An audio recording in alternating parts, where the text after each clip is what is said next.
Zdravím ťa pri tomto videu. Moje meno je Oskar a dnes by som chcel prebrať, že čo beriem za suplementy a vysvetliť, že prečo sú dôležité. Takže ako prvý suplement tu máme klbovú výživu Alavis Triple Blend Extra silný.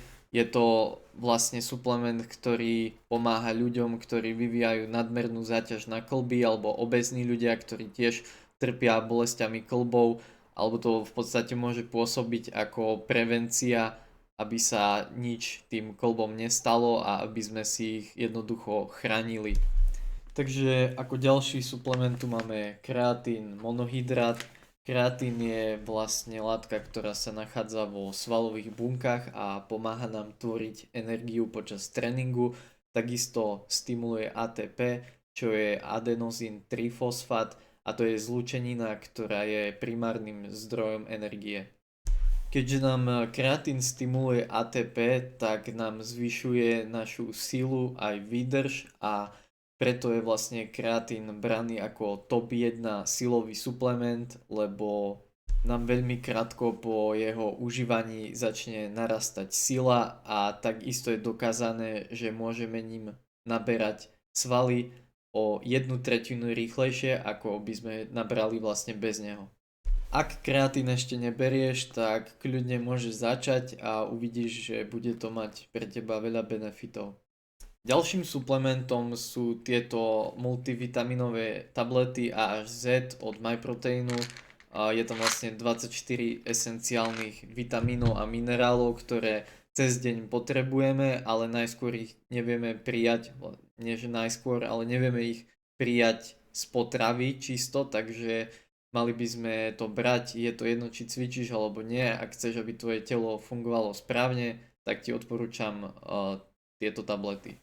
Ďalším suplementom je magnézium. Môžete ho buď kúpiť v lekárni v takomto balení, alebo si môžete kúpiť šumivé tablety. Sú aj magnéziové šoty, ak náhodou nastanú nejaké svalové krče. Ale magnézium je vlastne štvrtý najhojnejší minerál v ľudskom tele. 60% z neho je v kostiach a ostatné percenta sú vlastne vo svaloch alebo tkanivách. Magnézium je veľmi dôležité, keďže sa podieľa na viacerých metabolických procesoch, ako je proteínová syntéza alebo vlastne premena potravy na energiu a rôzne ďalšie.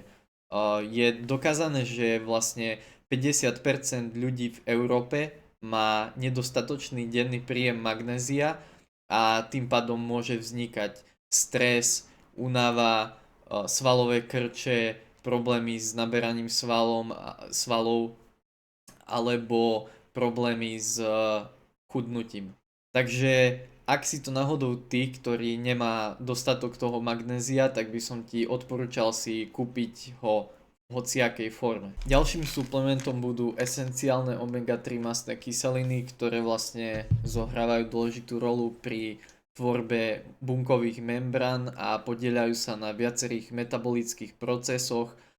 Sú esenciálne preto, lebo naše telo si ich samo nevie vytvoriť a tým pádom ich musíme príjmať buď stravou alebo suplementáciou.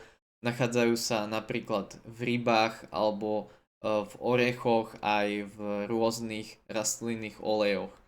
Benefity týchto omega-3 mastných kyselín sú, že je to vlastne prevencia proti nejakým cievnym chorobám a prispieva k správnej funkcii srdca. To sú také dva hlavné benefity. Takže či už cvičíš alebo nie, tak ti odporúčam omega-3 mastné kyseliny brať. Toto sú podľa mňa najviac esenciálne suplementy, ktoré by mal užívať každý, aj závisí od toho, aké máš ciele, ale myslím si, že vo všeobecnosti sú tieto všetky suplementy okrem kreatínu vhodné pre hociakého človeka.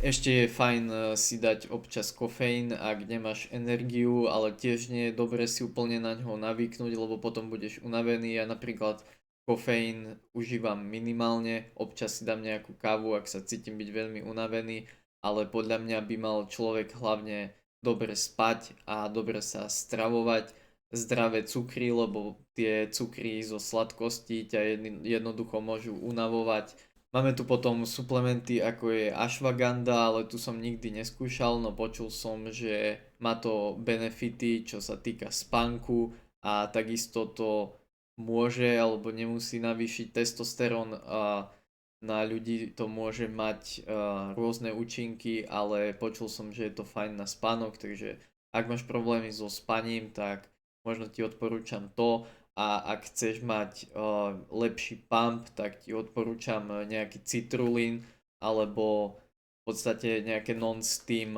pre-workouty. Určite predtréningovky a takéto kvázi dopingové veci nie sú nevyhnutné počas tréningu, ale môžeš si ich dať, ak si chceš ten tréning jednoducho spestriť a zlepšiť, ale keď si príliš začneš zvykať na takéto látky, podľa mňa budeš viacej unavený a nebudeš si vedieť ten tréning užiť bez kvázi toho takého dopingu alebo nejakých umelín. Keď si došiel až tu, tak ti ďakujem za zhliadnutie videa. Kľudne mi môžeš napísať svoj názor na suplementy alebo čo berieš práve ty. Budem rád za každý like, odber a proste podporu, či už na sociálnych sieťach ako je TikTok alebo Instagram alebo napríklad YouTube. Takže ostaň silný.